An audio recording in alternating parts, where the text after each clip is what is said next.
C'est l'heure du journal de l'Afrique. Soyez les bienvenus sur France 24. À la une ce soir, la grogne se poursuit au Kenya. Des manifestations contre les nouvelles taxes commencent à prendre une autre tournure. Les jeunes manifestent aussi pour leurs droits civiques. Le président William Ruto a promis d'écouter son peuple. Nous serons à Nairobi dans ce journal. Les urgences obstétricales débordées au Togo. En cause, les assistants médicaux ont décidé d'arrêter de pratiquer des accouchements par césarienne, une pratique qui ne fait pas partie de leurs prérogatives. Reportage à Lomé dans un instant.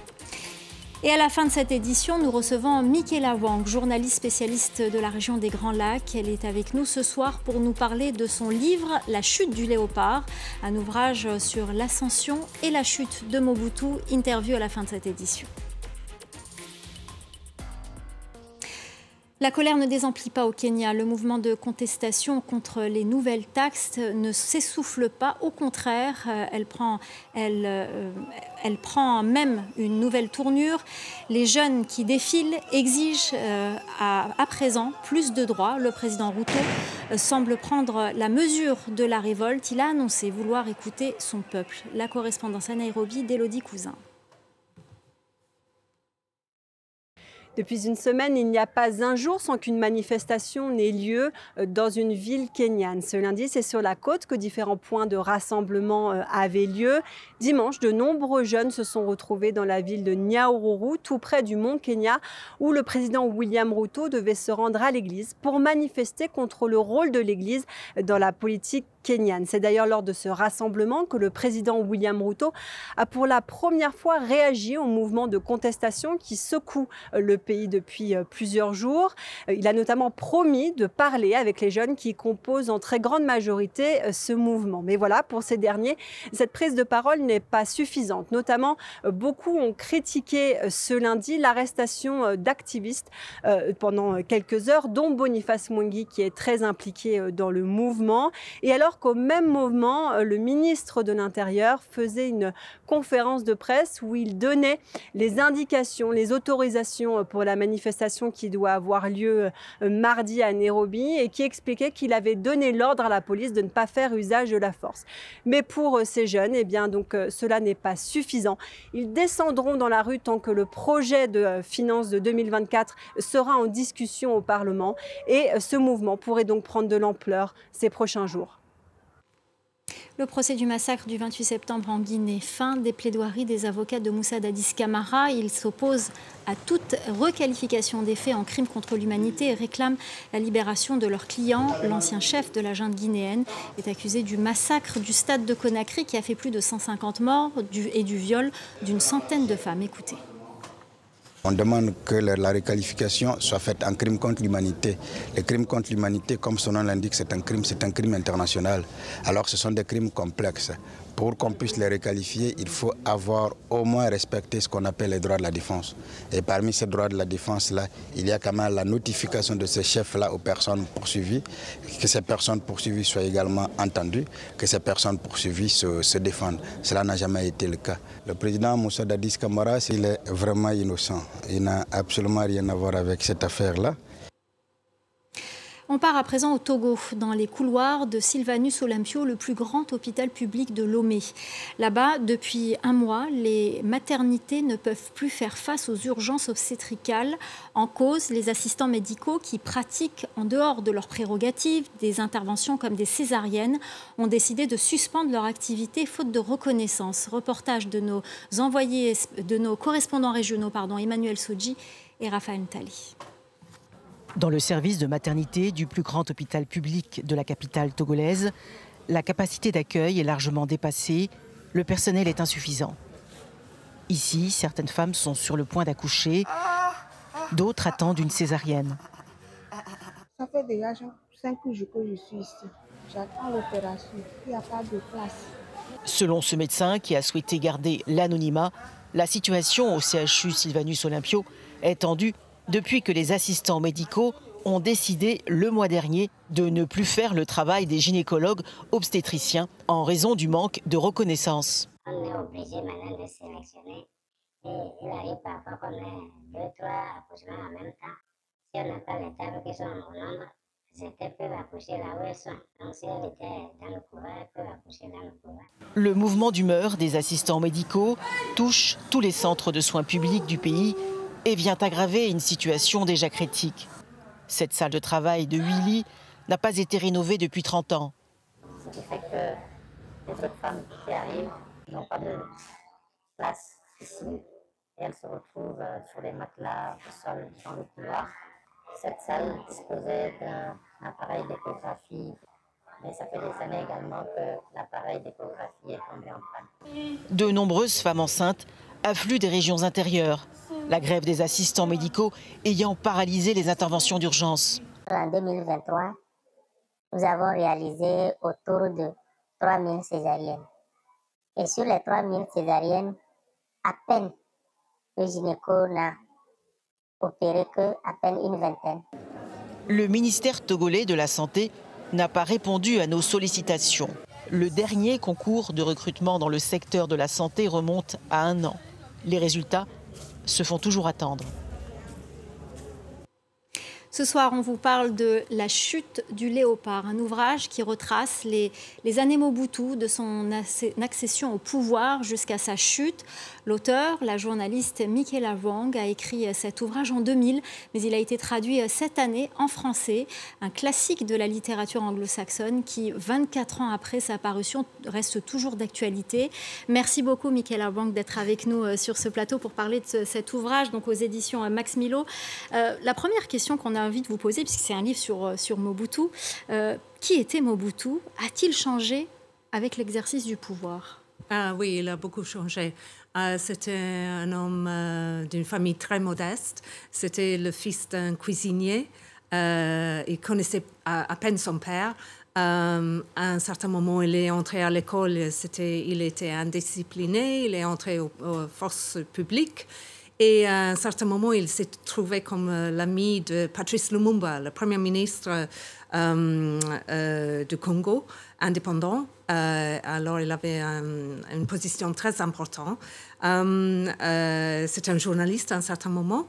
Et après, il est devenu chef d'état-major sous Lumumba. Et à un certain moment, quand Lumumba tournait vers les Russes, parce qu'il y avait toute la crise du Congo, il cherchait du soutien militaire des Russes. Notamment par rapport à la sécession dans le Katanga. Oui, après l'indépendance, après la sécession du Katanga, Lumumba cherchait du soutien. Il avait cherché des Nations Unies et après il avait cherché chez les Russes et les Américains devenaient très, très nerveux. Alors, ils ont décidé qu'il fallait éliminer Lumumba. Et Mobutu a joué un rôle là-dedans parce qu'il a mis Lumumba, qui était sous arrêt, sur l'avion qu'il a porté à son exécution au sud du pays. Et après, bon, avant ça, il avait déjà monté un coup d'État.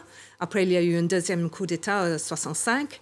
Et à ce moment-là, il a pris le pouvoir pour 32 ans. Et dans votre livre, vous le dites que Mobutu était peut-être un espion, bien avant d'ailleurs qu'il espionnait. On ne le sait pas, mais en tout cas, on le soupçonne. On ne sait pas, peut-être il était là comme un agent de CIA. Il faut dire qu'il a toujours été un allié, un partenaire des Occidentaux. Il était bienvenu à Washington, il a secoué la main à tous les présidents américains. Mais il n'a jamais été une marionnette. Il faut dire qu'il avait toujours une indépendance dans sa politique étrangère. Il voulait toujours faire savoir que c'était lui le chef. Ouais. Alors, comment qualifier sa gestion du pays? Dans votre livre, vous citez Oscar Wilde et vous dites qu'il connaît le prix, mais il ne connaît pas la valeur des choses. Oui, effectivement, le station de chef Larry Devlin du CIA, à un certain moment, il m'avait dit, je l'ai interviewé avant sa mort, que c'était un génie politique et un crétin au niveau de la gestion économique. Et effectivement, je pense qu'il savait bien gérer les politiciens, les généraux pour rester au pouvoir, mais au niveau la gestion économique, c'était désastreux parce que ce qu'on voit, c'est que le Congo est toujours très pauvre aujourd'hui, mais en principe, c'est un pays, c'est un paradoxe, en tout cas. Oui, c'est un pays plus riche en Afrique. Hein. Et il y a quelque chose qui m'a frappée en lisant votre livre, c'est quand pour toutes les personnes d'ailleurs qui suivent l'actualité en République démocratique du Congo, l'ex-Zaïre, mais qui ne connaissent pas cette histoire, manque quelque chose dans la compréhension de ce qui se passe aujourd'hui, notamment dans la question économique, le fait que la corruption ait une place aussi importante. Oui, il y avait article 15 qui a été introduit. C'était un article mythique, inventé. C'est une type de blague sous Mobutu, parce que c'était tellement mal géré l'économie que les gens ils avaient un type de mandat. Il faut se débrouiller pour trouver un moyen de survie, une stratégie de survie. D'ailleurs, vous le dites dans votre livre, à un moment donné, il avait fait un discours, il avait dit vous avez le droit de voler le temps que vous ne vous faites pas prendre, tant que ce n'est pas des grosses sommes. Il encourageait le peuple à voler aussi de son côté. Oui, effectivement, je pense que le Zaïre, il a rebaptisé le Zaïre, est devenu un synonyme de la corruption à tous les niveaux. Du sommet jusqu'en bas. Ouais. C'est aussi le cas de l'armée congolaise. Oui. Aujourd'hui, on se pose la question dans la situation que traverse la République démocratique du Congo, l'ex-Zaïre, la situation dans l'est du pays. On se demande pourquoi cette armée a toujours du mal à mettre fin à ces rébellions, à cette situation. Mais pour vous, ça vient aussi de l'héritage de Mobutu. Oui, il y a un lien direct parce qu'on voit qu'il y a le mouvement 23 qui est soutenu par le Rwanda, il n'y a pas de doute là-dessus, mais le fait que l'armée congolaise n'ait réussi pas à affronter la situation, c'est grâce à tout cet héritage de Mobutu, parce que c'était lui, il avait toujours peur d'un coup d'État, alors il dressait ses généraux les uns contre les autres. Les généraux étaient toujours en complot les uns contre les autres. Il divisait pour mieux régner. Oui, il divisait pour mieux régner. En plus, les généraux, ils avaient tendance à jamais payer les soldats. Alors, ces soldats, ils n'étaient jamais pillés. Il y a eu deux gros épisodes, des moments de pillage, 91 et 93, où on a détruit toutes les cités, détruites par les soldats. Et surtout au moment où l'AFDL, cette groupe rebelle soutenu par le Rwanda, en 96, ils ont envahi à partir du Rwanda. Il n'y avait pas un soldat congolais qui était prêt à se battre pour défendre le pays. Il y a quelque chose aussi qui nous surprend, c'est l'héritage Mobutu. Est-ce qu'aujourd'hui, il y a des nostalgiques de cette période? On a vu récemment, il y a quelques semaines, une espèce de tentative de coup d'État, ou en tout cas un coup de force. On a revu le drapeau du Zaïre ressurgir, notamment sur l'écusson des militaires sur leur treillis. Il y avait un d'eux qui avait un drapeau du Zaïre. Est-ce qu'il y a vraiment une nostalgie de la période Mobutu, ou juste de sa politique, ou juste de la période où finalement le pays était plus sur le devant de la scène, était plus respecté? Oui, effectivement, ça paraît étonnant, mais il y a cette nostalgie parce que les jeunes ne se rappellent pas des pires moments de cette époque. Et je pense qu'il y a eu des périodes tellement dures après le départ de Mobutu qu'on se dit, bon, quand même, c'était un homme avec une certaine image qui était reconnue à travers le monde. Il représentait, d'un certain point de vue, une fierté africaine. Et on se rappelle de ça. Et juste au point où on discute, le gouvernement actuel de Félix Tshisekedi, ils sont en train de discuter avec la famille de Mobutu pour faire repatrier le corps, parce que Mobutu il est mort au Maroc.